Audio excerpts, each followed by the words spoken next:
Assalamualaikum warahmatullahi wabarakatuh. Bismillahirrahmanirrahim. Alhamdulillahi rabbil alamin. Alhamdulillahilladzi wa kafa.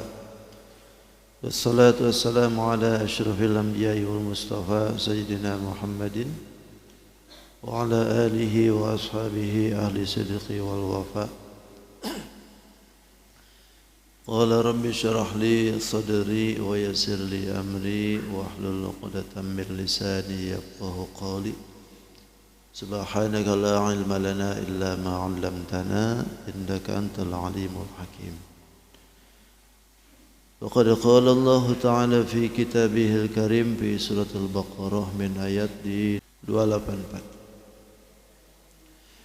أعوذ بالله من الشيطان الرجيم بسم الله الرحمن الرحيم لله ما في السماوات وما في الأرض فإن تبدوا ما في أنفسكم أو تخفوه يحاسبكم به الله يغفر لمن يشاء ويعذب من يشاء والله على كل شيء قدير آمن الرسول بما أنزل إليه من ربه والمؤمنون كل آمن بالله وملائكته وكتبه ورسله لا نفرق بين أحد من رسله غفرانك ربنا وإليك المصير لا يكلف الله نفسا إلا وسعها لها ما كسبت وعليها ما اكتسبت ربنا لا تؤاخذنا إن نسينا أو أخطأنا ربنا ولا تحمل علينا إصرا كما حملته على الذين من قبلنا ربنا ولا تحملنا ما لا طاقة لنا به واعف عنا اغفر لنا وارحمنا أنت مولانا فانصرنا على القوم الكافرين صدق الله العظيم وصدق رسوله النبي الكريم ونحن على ذلك من الشاهدين والشاكرين والحمد لله رب العالمين. Hadratul mukarramin wal mukarramat, Bapak Ibu para sepuh yang semua hadir yang ulun hormati, dan insyaallah kita semua dimuliakan oleh Allah Subhanahu wa taala. Alhamdulillah, kita bersyukur kembali Allah berikan kita kesempatan guna terus menjalankan ibadah, terutama salat subuh dengan berjamaah. Tidak hentinya kita berharap apa yang dilakukan oleh kita sekarang, mudahan yang wajibnya, yang sunnah, infak dan sebagainya senantiasa diterima dan diridai oleh Allah Subhanahu wa taala, dan kumpulnya kita menjadi sebab turunnya rahmat dari Allah, dan juga kesalahan kita diampuni, dan mudah-mudahan berkah kumpulan ini semua hajat keinginan kita di hari ini dikabul oleh Allah Subhanahu wa taala. Salawat dan salam tidak hentinya semoga dibaruahkan kepada baginda kita Sayyidul Mustafa wal Murtada, Nabi besar Muhammadin sallallahu alaihi wasallam. Berkat beliau kita bisa menjalankan syariat, berkat beliau kita bisa bersyahadat, bahkan berkat beliau kita menjalankan salat, Bahkan berkat beliau kita mengenal akan akhirat.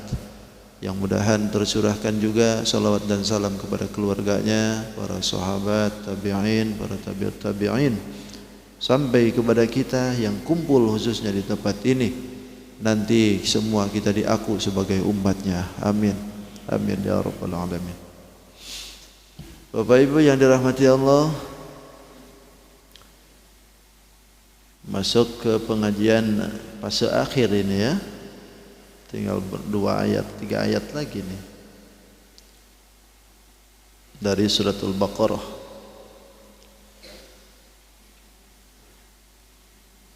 Lillahi ma fis samawati wa ma fil ardh.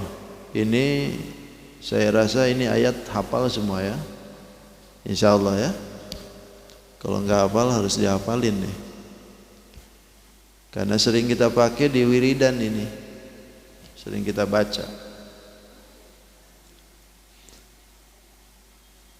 Dalam ayat ini Allah Subhanahu wa taala menyampaikan pujian kepada orang-orang yang mukmin ya. Sekaligus Allah memberitahukan tentang doa-doanya mereka, orang-orang mukmin maksudnya. Dan ini bisa dijadikan doa oleh kita. Bisa dibaca oleh kita dalam setiap ba'da salat kah atau ba'da apa gitu kita mengucapkan doa dengan ayat ini. Monggo silakan. Lillahi ma fis samawati wa ma fil ardh. Wallahu alam bi haqiqatil murad. Lillahi milik Allah ma apa-apa fis samai, fis samawati di langit, wa ma fil ardh dan apa-apa yang ada di bumi. Wa in tubdu, dan jika mereka itu mendohirkan atau menyatakan ma fi anfusikum, apa yang ada di dalam hati mereka atau kalian, au tukhfuhu atau kalian menyembunyikannya, itu ma yuhasibukum, maka Allah akan memperhitungkan untuk kalian. Yuhasibukum au tukhfuhu atau merahasiakannya, itu yuhasibukum, maka pasti bakal dihisab bihi dengan itu sapa Allahu Allah. Wa yaghfiru, Allah akan mengampuni liman yasha, bagi siapa yang dikehendaki oleh Allah. Wa yu'adzibu, dan akan menyiksa man yasha, orang yang dikehendaki oleh Allah. Wallahu, dan Allah ala kulli syai, terhadap segala sesuatu, qadirun, kuasa. Amanar rasul, telah beriman siapa rasulun, rasul, bima unzila, dengan apa yang diturunkan ilaihi kepadanya, bir rabbih, dari Tuhannya, wal mu'minuna, dan orang-orang yang mukmin. Kullun amana, semuanya beriman billah, kepada Allah, wa malaikatihi, dan malaikatnya, wa kutubihi, dan kitab-kitabnya, wa rusulihi, dan rasul-rasulnya. La nufarriqu, tidak membeda-bedakan, baina ahadin, antara satu, min rusulihi, dari rasul-rasul Allah.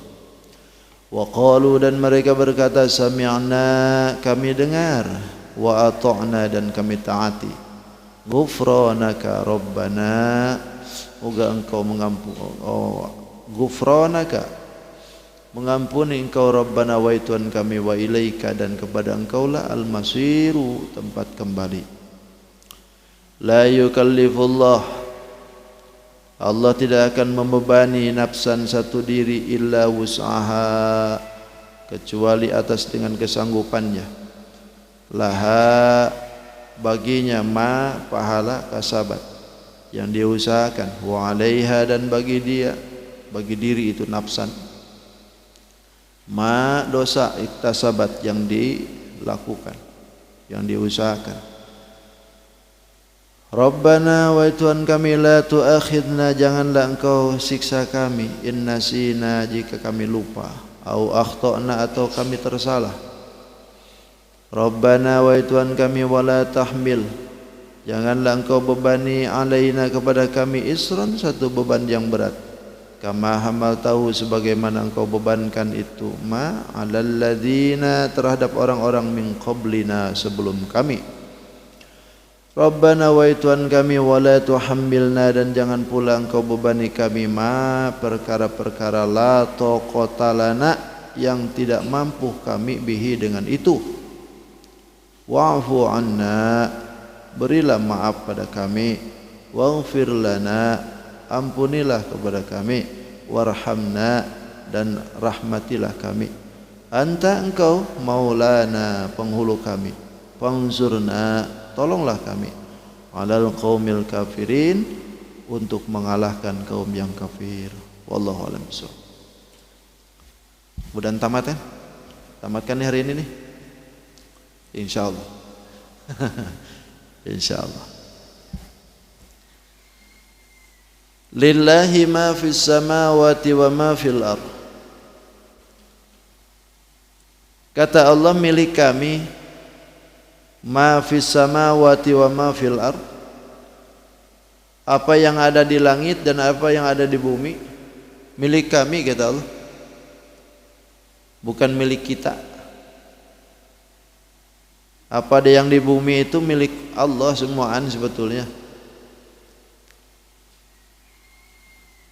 Makanya di sini disebutkan ma fis samawati wa ma fil ardh. Ma itu kan bisa jadi apapun.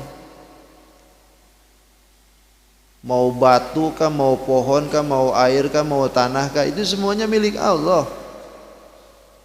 Lah itu kan Pak Ustadz sertifikatnya milik saya Pak Ustadz. Ah itu sertifikat doang itu. Aku-akuan aja itu. Ya kan? Ngaku-ngaku aja kita nih. Loh selebihnya kita nih sebetulnya bukan kita yang punya, hakikatnya milik Allah semuaan. Kita nih syariat aja. Lah buktinya ketika kita mati kan enggak ada yang dibawa satupun. Rumah atas nama kita, mobil punya kita, tanah nama kita, semua namanya nama kita. Begitu mati, jangankan sudah puluhan tahun, baru 2 hari minta diganti nama tuh. Ya kan? Ganti nama tuh, mau dijual pindah tangan tuh, mau tidak mau. Itu membuktikan bahwa apa yang kita miliki ini titipan aja kita nih, aku-akuan aja kita. Hakikatnya Allah lah yang punya, kembali kepada Allah. Inna lillahi wa inna ilaihi raji'un. Semuanya balik ke Allah. Pujian balik ke Allah, sanjungan juga balik ke Allah, apapun semuanya balik ke Allah. Bahkan disebut samawat dengan wama fil ardh. Samawat itu kan 7 lapis langit tuh. Tapi wama fil ardinya tidak fil aradina gitu, tapi ardi aja tetap. Kalau langit sambun asalnya, tapi ketika zamannya samawat. Tapi kalau bumi mau jama mau mufrad ardi aja tetap. Kenapa? Sebab samawat dengan ardi ini beda. Kalau langit ini disebutkan samawat jama karena memang penciptaannya beda-beda. Langit pertama beda, langit kedua beda, langit ketiga beda, sampai ke-7 itu beda. Bahannya beda. Sementara bumi mau mufradkah mau sendiri ataupun banyak tetap saja ardu. Kalimatnya itu ardu. Karena memang bumi dicipta oleh Allah bahannya sama. Lapisan pertama sampai lapisan ke-7 bahannya sama, air dengan tanah. Bahannya sama gitu. Makanya karena bahan sama tidak dijamakan. Pokoknya mau jama mau mufrad ardi aja tetap. Kalaulah ini kita sudah tahu bahwa apa yang di bumi apa ada yang di langit milik Allah, berarti harusnya kita sadar bahwa yang selama ini kita aku itu merupakan amanah titipan yang diberi oleh Allah kepada kita untuk kita jaga, ambil manfaat. Karena apalah artinya kita ini dititipin kalau itu titipan tidak bisa dimanfaatkan. Loh pada ujung-ujungnya kita ditinggalkan juga kan? Setengah mati kita mempertahankan tanah tuh. Tapi begitu kita balik, sejengkal pun gak dibawa. Berarti apa yang harus kita lakukan? Ambil manfaatnya dari situ. Kita bisa jual, kita bisa zakat, atau kita bisa sewakan lalu kita bisa bersedekah, atau kita bisa bercocok tanam lalu kita bisa ngasih orang. Itulah yang harus dilakukan oleh kita. Jangan hanya kita aku-akuan saja yang punya, jadi kebanggaan kita nih. Alhaakumut takasur, bermegah-megahan kita nih, aku-akuan. Itu tanahku, ini mobilku, itu rumahku, semuaan tuh. Tanah besar, rumah besar, ladang besar, aset besar, bini besar, besar aja semuaan. Aku-akuan semuaan tuh. Sehingga yang terjadi nanti timbul kesombongan. Padahal kita nih berangkat dari tanah, berada di atas tanah, makan minum dari tanah, balik pun ke tanah, bangkit lagi nanti dari tanah pula. Minha khalaqnakum wa minha nukhrijukum wa minha khalaqnakum wa fiha nu'idukum wa minha nukhrijukum taratan ukhra, kan gitu. Kita dari tanah, lalu kita pun dia manggitnya semua dari tanah, lalu balik lagi nanti ke tanah. Jadi kita ini unsurnya unsur tanah. Makanya di tubuh kita ini unsurnya unsur tanah semuaan. Ada unsur airnya, unsur apinya, unsur tanahnya, semuaan dari tanah. Bahkan penciptaan manusia itu, kalau ada kelebihan dan kekurangannya itu ada pengaruh. Kalaulah manusia itu diberikan oleh Allah itu kelebihannya, kelebihan banyaknya, banyak air, airnya lebih banyak daripada yang lain, itu biasanya cerdas, cekatan pemikirannya, IQ-nya IP 9. Cakep nih. Ada yang kedua, manusia ini diciptakan oleh Allah kebanyakannya angin. Ini pinter juga, cuman pinter ngebunguli. Pinter juga tuh, banyak angin tuh. Bohong aja ngomong tuh. Kebanyakan angin tuh orang. Ada yang ketiga, kebanyakannya itu unsurnya unsur api. Dikit-dikit marahan aja. Pokoknya sarikan sih Din. Apa-apa marah, apa-apa marah. Nah, itu kebanyakan api itu. Harus diredam tuh pakai air. Ada yang ketiga, manusia itu diciptakan oleh Allah kebanyakannya tanah. Kalau kebanyakan tanah ini biasanya maaf bungul, minta ampun, susah. Pemikirannya itu enggak berkembang. Dikasih tahu enggak pernah masuk. Susahnya itu kebanyakan tanah tuh. Nah, gimana maksudnya? Kalau seandainya bagusnya seimbang. Seimbang. Tidak terlalu banyak ini itu, seimbang. Kalau seimbang bagus. Ayo kembali kepada asal. Jadi kita ini semuaan numpang. Kalau menang belillah ini ma fis samawati wa ma fil ard, berarti semua yang ada di sini ini semua numpang sebetulnya. Makanya pantas ada pemahaman dari komunis, semua aset itu yang ada di muka bumi itu milik bersama kan. Kalau komunis kan itu milik bersama.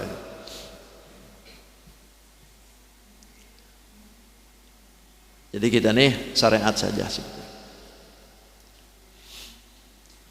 Wa in tubdu ma fi anfusikum, jika kalian itu menyatakan atau mendahirkan ma fi anfusikum, apa yang ada di dalam hati kalian nih, dari rencana-rencana jahat, rencana busuk, rencana yang tidak bagus, rencana yang membuat orang jadi celaka,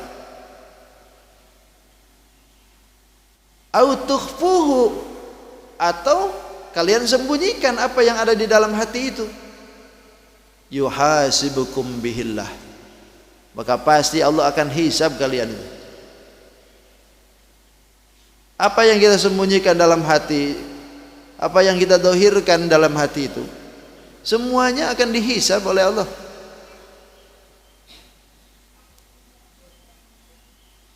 Jadi kalau misalkan ini bakal dihisab, berarti Allah tuh memberikan pengertian kepada kita, hati-hatilah cara berpikir kita nih. Karena tindakan dan tandukan apa yang dilakukan oleh kita ini akan mendapatkan perhisaban, perhitungan nih. Cuman untungnya nih, umat Nabi Muhammad ini kada bakal disiksa kalau masih dalam hati. Untungnya begitu. Beda halnya umat dahulu.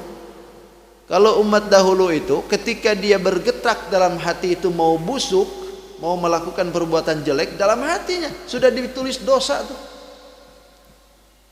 Tapi umat Nabi Muhammad tidak.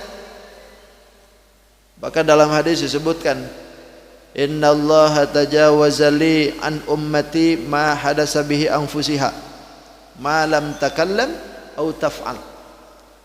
Kata Nabi, sesungguhnya Allah Subhanahu wa taala melewatkan untukku dan juga untuk umatku ma ahdasa, apa-apa yang dikatakan dalam hatinya, ma lam takallam, selagi tidak dikatakan au taf'al, atau tidak dilakukan. Cuman di hati doang. Habis ini saya pukul dia nah. Nah, habis ini dalam pukul dia. Tapi enggak dikatain, cuma dalam hatinya aja. Atau enggak dipukulkan, enggak dikerjain gitu. Selama tidak keluar kata-katanya, selama tidak keluar gerakannya, maka umat Nabi Muhammad dilewatkan saja. Itu perihal jelek. Tapi kalau perihal yang bagus bagaimana? Idza hamma abadi bisayyi'ati. Bila mana ada bermaksud hambaku dalam hadis qudsi, hambaku bila mana ada bermaksud untuk melakukan kejelekan, fala taktubuha alaih fa in amilaha faktubuha sayyi'atan.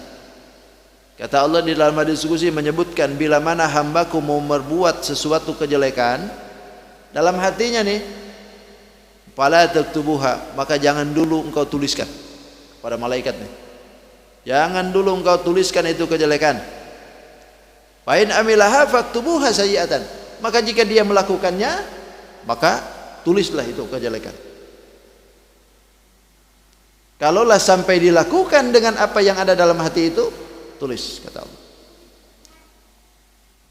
Tapi sebaliknya, wa idza hamma bihasanatin, bila mana hambaku itu mau melakukan perbuatan baik, walam ya'miluha faktubuha hasanatan, belum dia melakukan, kata Allah, faktubuha hasanatan, catat dia sebagai kebaikan.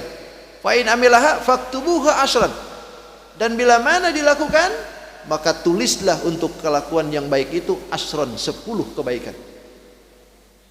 Ini umat Nabi Muhammad nih, kita nih semuaan, mudah-mudahan nih semua, ketika ada hal-hal yang jelek dalam hati umat Nabi Muhammad, jangan dulu ditulis, kata Allah. Tapi kalau dilakukan, maka baru ditulis. Tapi jika ada pelakuan yang baik dalam hatinya, tulislah 1 kebaikan. Tapi dilakukan 10 kebaikan. Inilah umat Nabi Muhammad. Maka dohirkan oleh kita yang baik-baik saja, yang buruknya simpan aja dah. Simpan aja, kada usah lau. Rugi kita. Seandainya kita ini hidup banyak keburukan, rugi. Karena kalau sudah mati nggak ada yang doain, ya kan? Nanti yang doainnya jelek-jelek semuaan. Mending kalau ribuan tahun kita hidup tuh, nggak lama bah. Kita ini nggak lama hidup umat Nabi Muhammad tuh 40 tahun, 50 tahun tuh batuk-batuk sudah. 60-70 bolak-balik ke rumah sakit nah. Ya kan? Ngapain Pak Ustaz bolak-balik ke rumah sakit? Kerjanya saya di situ. Emang kerjanya di rumah sakit. Jadi yuhasibukum bihillah, semua akan dihisab oleh Allah. Wa yaghfiru liman yasha, Allah mengampuni kepada siapa yang dikehendaki. Allah akan mengampuni dosa siapa yang dikehendaki oleh Allah, bukan siapa yang ditunjuki oleh kita. Bahkan wa yu'adzibu man yasha, Allah pun akan menyiksa siapa yang dikehendaki oleh Allah. Ini kalau misalkan seperti ini, kita ini gak bisa apa-apa dengan orang lain tuh, karena haknya untuk menyiksa dan juga mengampuni kan Allah. Makanya kenapa kita ini sebagai manusia tidak boleh nyiksa orang. Jangankan orang, binatang pun gak boleh kita siksa. Kenapa? Karena hak menyiksa itu Allah. Yang berhak untuk memberikan siksaan itu Allah. Lah itu orang bersalah dihukum, itu bukan berarti nyiksa, tapi memberikan efek jerah supaya dia kelakuannya berhenti melalui hukuman itu. Kalaulah dia sadar dengan hukuman itu, lalu dia terima dengan ketentuan hukum, maka bisa jadi dia dapat ampunan tuh. Bisa jadi dari ampunan tuh dari situ, karena menerima hukuman itu. Tidak sedikit orang yang dihukum mati itu ketika baliknya jadi bagus, lantaran menerima akan hukuman itu. Justru kalau enggak menerima, enggak pernah menerima hukuman, bisa jadi terus-terusan jadi dosa kan? Allah berikan pengampunan kepada siapa yang dikehendaki oleh Allah. Makanya Imam Al-Ghazali itu mengajarkan kepada kita ketika beliau itu melihat orang-orang yang ada di depannya, itu orang tua, selalu berhusnudzon. Kata Imam Ghazali, ini orang tua ya Allah, sudah umurnya lebih daripada aku, pasti ini ibadahnya lebih banyak daripada aku, dan orang ini pasti lebih mulia daripada aku. Saking husnudzonnya tuh. Ketika yang di depannya itu adalah anak kecil, dia pun berkata, ya Allah, ini anak kecil ya Allah, pasti dia lebih mulia daripada aku, sebab dia belum punya dosa, sementara aku, Imam Ghazali itu. Ketika di dalamnya, bahkan ketika yang dilihatnya orang kafir pun husnudzannya luar biasa Imam Ghazali itu. Kata Imam Ghazali, ya Allah, andaikan kau titipkan atau anugerahkan hidayah kepada dia, maka pasti dia akan jauh lebih mulia daripada aku. Sementara aku, dia kafir diberikan hidayah, bisa lebih mulia, bisa balik ke dalam kemuliaan kan. Sementara orang Islam kalau dibalikan ke sana, naudzubillahi min dzalik kan, sudah Islam dibalikan menjadi kafir kan, ini lebih hina nih. Tapi kalau dari kafir balik ke muslim, itu luar biasa. Walaupun kayak apa dosanya zaman dulu, hapus sudah, bersih seperti bayi yang baru dilahirkan orang. Itulah yang disebutkan fayaghfiru liman yasha wa yu'adzibu man yasha. Wallahu ala kulli syai'in qadir. Dan Allah terhadap segala sesuatu qadirun, itu kuasa.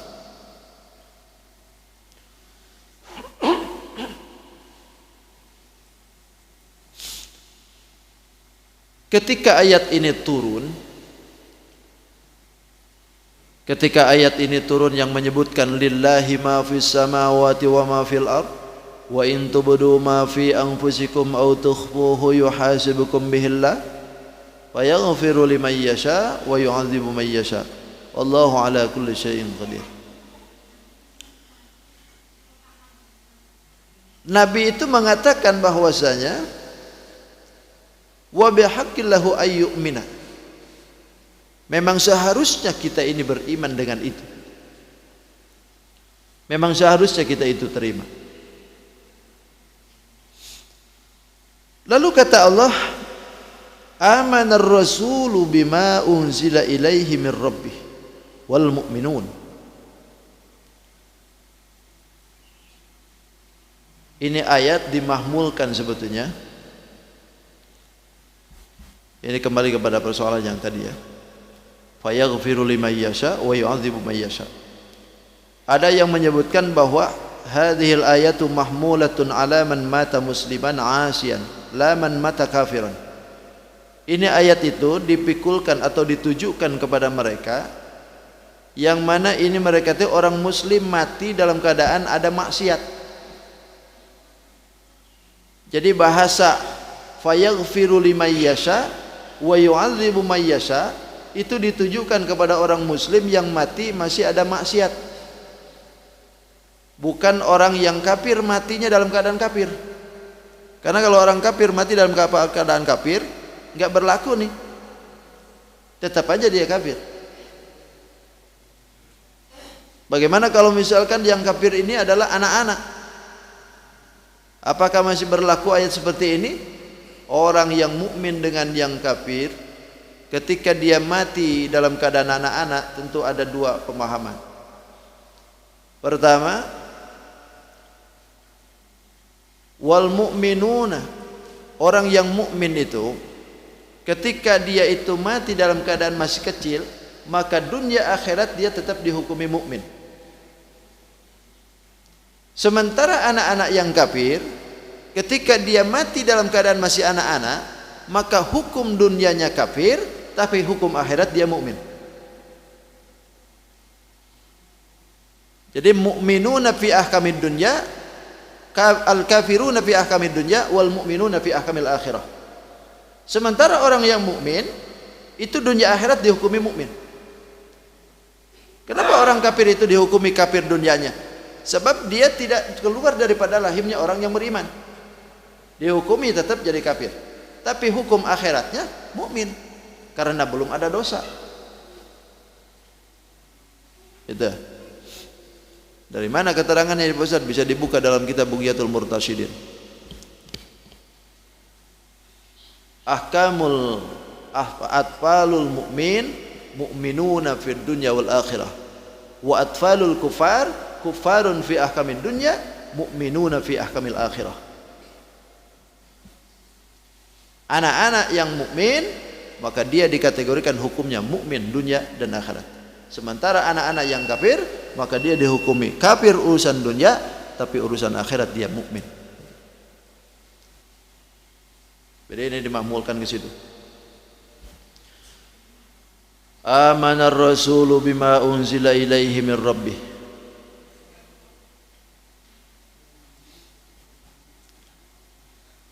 Ini punya kelebihan ya. Dalam hadis disebutkan orang yang mengatakan amanar rasulu bima unzila ilaihi min rabbih, dan juga ayat yang selanjutnya laha ma la yukallifullahu nafsan illa wus'aha. Dalam hadis disebutkan man qara'a hatainil ayataini akhir surat al-Baqarah kafatahu.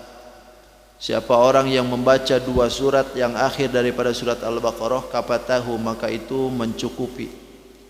Artinya ada yang menyebutkan an qiyamil lail. Orang yang membaca amanar rasul dengan la yukallifullahu nafsan illa wus'aha dibaca sesudah isya. Malamnya belum sempat sholat malam sampai waktu subuh datang, maka orang itu kata Nabi maka cukup diberikan pahala sebagai orang yang ibadah malam, berkah dari baca surat ini.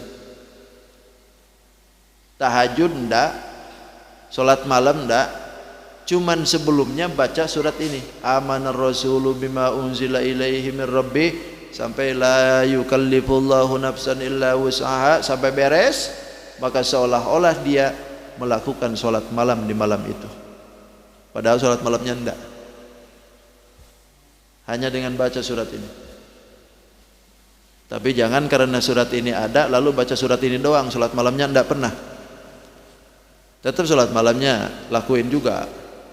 Tapi ini kalau enggak bisa, kalau enggak sempat atau enggak bisa bangun kita nih malamnya, paling tidak baca ayat ini dah. Biar ganjaran sholat malamnya ada gitu. Jangan blos. Banyak sebetulnya keutamaan yang ada di dalam amanar rasulullah. Tapi nanti ajalah kita bahas keutamaannya. Sekarang kita bahas ini dulu.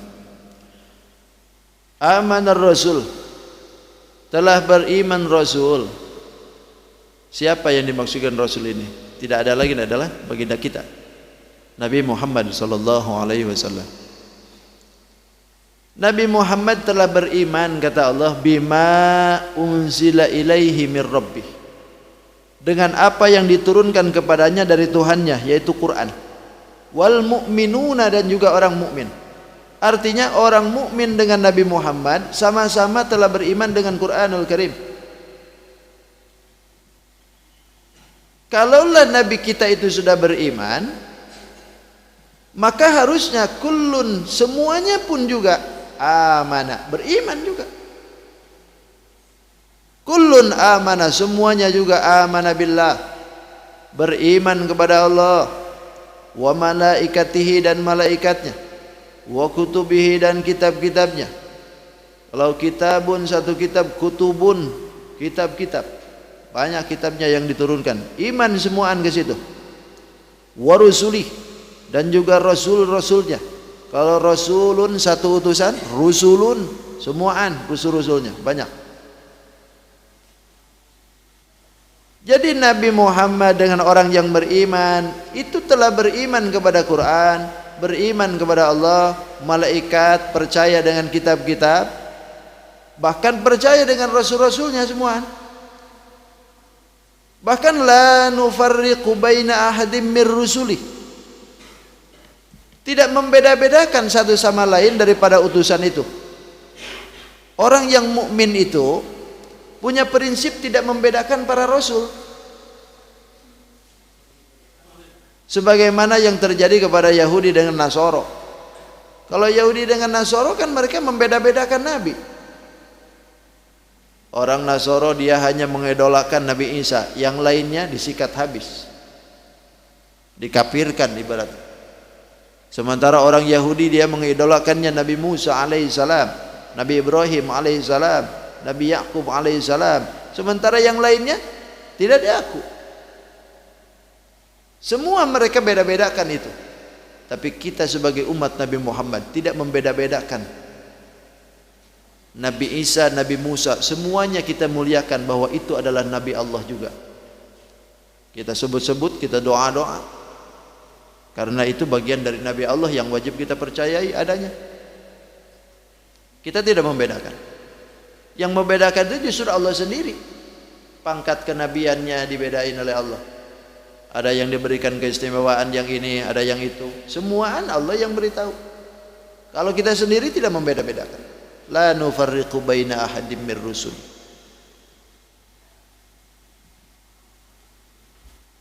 Wa qalu sami'na wa ata'na. Wa qalu, dan mereka berkata, orang yang beriman itu, sami'na wa ata'na. Sami'na, kami taati, kami mendengar apa yang diperintah kepada kami. Sima'un qabul. Sima'un qabul itu, sami'na itu penerimaan, pendengaran sekaligus penerimaan. Dengar lalu terima.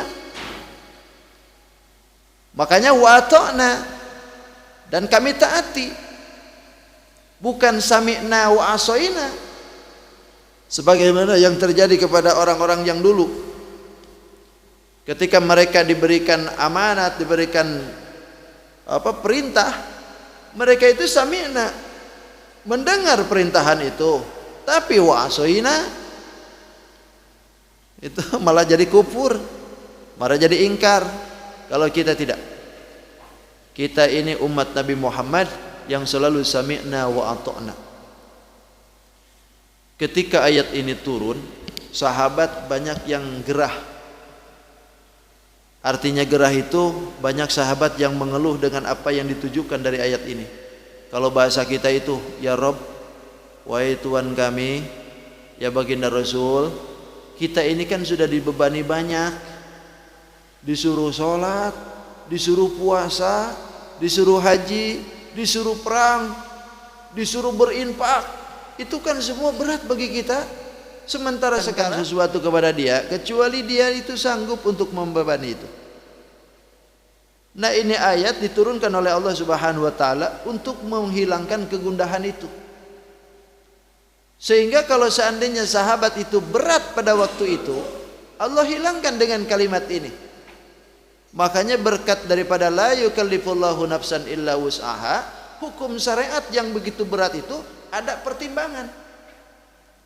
Ada rukhsah, ada keringanan. Orang yang disuruh puasa Ramadan harus, kata Allah, wajib puasa Ramadan. Tapi kalau sakit, silahkan tinggalkan. Orang disuruh sholat berdiri, tapi kalau enggak mampu, silahkan duduk. Diringankan kan itu. Orang yang berhaji tidak mampu, enggak apa-apa, kata Allah. Hanya yang mampu saja. Coba andaikan wajib semuaan haji, mampu enggak kah itu? Pokoknya harus haji. Kita nih keteteran semua. Ya kan? Kan itu rukun Islam. Rukun Islam yang harus dijalankan oleh kita. Tapi yang satu ini, la yukallifullahu nafsan illa wus'aha. Allah tidak membebankan itu ibadah haji kecuali mampu dia. Kalau sudah mampu berangkat, enggak mampu enggak usah, kata Allah. Kalau enggak mampu cukup aja sholat Jumat. Hajian Jumat itu kan hajiannya orang yang enggak mampu haji. Cukup aja sholat Jumat di sana.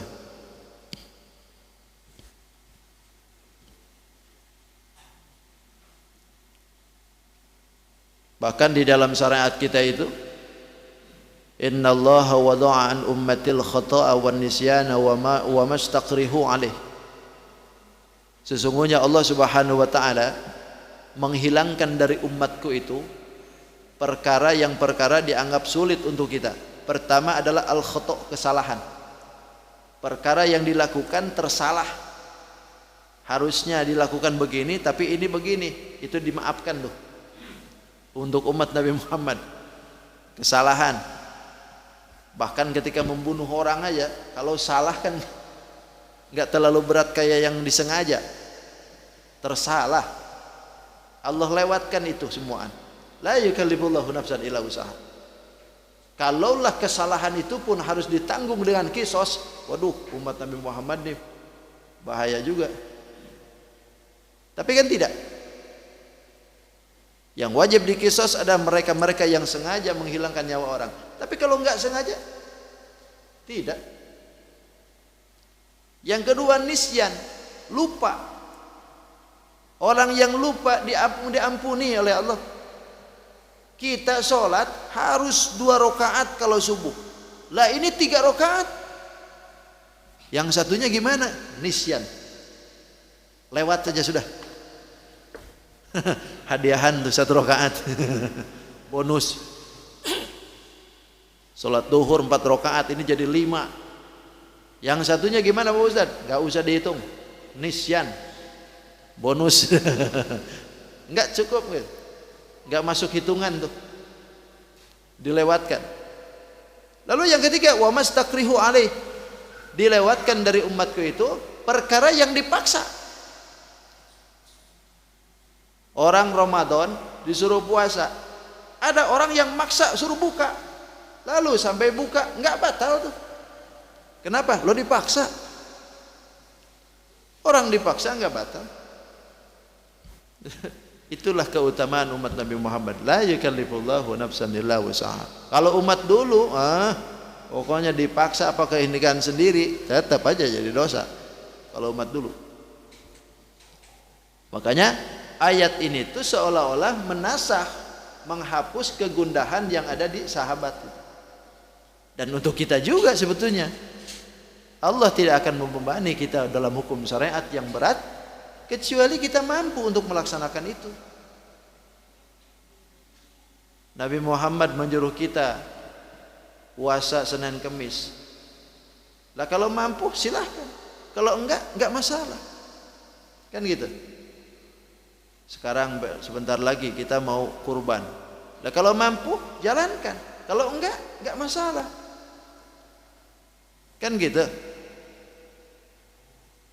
Kalau mampu silakan, kalau enggak mampu ya udah datang ambil kupon.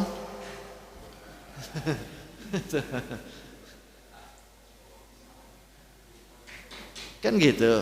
Itulah yang dimaksud dengan la yukallifullahu nafsan illa wus'aha. Masih panjang dah. Nanti aja dah. Udah 6:30 nih. Cukup sudah. Sadaqallahul azim. Wa sadaqa rasulun nabiyul karim wa nahnu ala dzalika minasy syahidin wasyakirin alhamdulillahi rabbil alamin. Cukup sudah, terima kasih apa yang disampaikan bermanfaat. Insya Allah kita sambung lagi di lain hari dan kesempatan yang akan datang. Hadanallahu wa iyyakum ajma'in. Khutbah safa wa nafaqat. Assalamualaikum warahmatullahi wabarakatuh. Allahumma arhamna bil Qur'an waj'alhu lana imaman wa nuran wa hudan wa rahmah.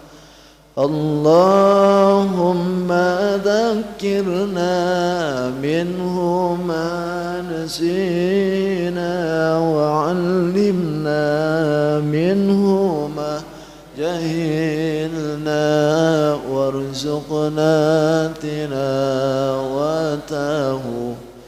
ana al-layli wa atrafan nahar waj'alhu lana hujjatan ya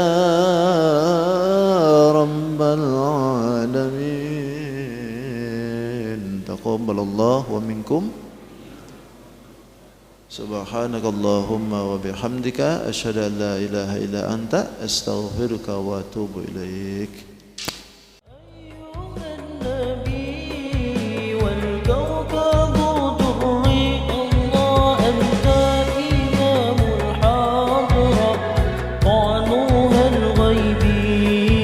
أنت إمام الحاضر سلطانها الغيبي لي عبد حمى